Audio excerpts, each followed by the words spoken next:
দেখো test exam geography questions 5টা set তোমাদের এখানে রাখছি, ঠিক আছে? চলো দেখতে থাকো। দেখো 2026-এ তোমরা যারা এক্সাম দিচ্ছ তাদের জন্য আমি একসাথে সমস্ত সেটগুলো রাখছি, যাতে বিভিন্ন ধরনের প্রশ্নপত্র নিয়ে পর্যালোচনা করতে তোমাদের সুবিধা হবে, যে কোন স্কুলে কেমন ধরনের পড়েছে, তো তোমাদের এক্সামে কোন কোনগুলো ইম্পর্টেন্ট আসতে পারে, ঠিক আছে? এই যে এখানে 2 নম্বর যতগুলো যেগুলো দেওয়া আছে, মানে এত সহজ পড়বে না। যেমন এখানে পিক্সেল, বজ্র পৃথকীকরণ, কম্পোস্টিং, এটা ইম্পর্টেন্ট। বাকিগুলো সব, হ্যাঁ জলবিভাজিকা এটা ইম্পর্টেন্ট, বাকিগুলো আর এইখানে 5 নম্বরে সবই ইম্পর্টেন্ট, মানে এগুলো সব স্কুলে প্রায় একই পড়ছে। চলো এখানে আমরা আরও একটা স্কুলের রাখি, প্রশ্ন রাখি। দেখো দেখো পরের পেজটাকে নিচ্ছি,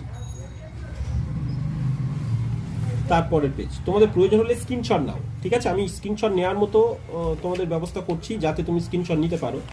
দেখো পরের পেজ লক্ষ্য করো। দেখো আরো একটা স্কুলের প্রশ্ন, পরের পেজে চলে এসেছি। তারপরের পেজ লক্ষ্য করো। যদিও এটা একটা ওই হাই মাদ্রাসা স্কুলের কোশ্চেন, এর বড় কোশ্চেনগুলো তোমাদের 2-1টা পড়ে গেছে। দেখো জয়নগর ইনস্টিটিউশন ফর গার্লস, সেখানে দেখো পরের পেজ। দেখো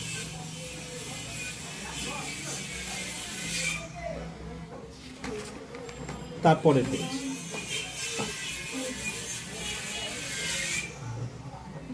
আচ্ছা, যেগুলো হাইলাইট করা আছে এগুলো কিন্তু ইম্পর্টেন্ট কোশ্চেন্স, এবং আমাদের সাজেশনের সঙ্গে কমন পাওয়া গেছে, মানে মিল এগুলো, তো ছেলেমেয়েরা হাইলাইট করেছিল পরে। দেখো আরও একটা প্রশ্ন সেট, উত্তরগুলো কিন্তু স্টুডেন্টরা করে, ফলে এগুলো রং হতে পারে, এবার তোমরা তোমাদের মতো ভাবো। দেখো এইগুলো ওদের সব কমন এসছে।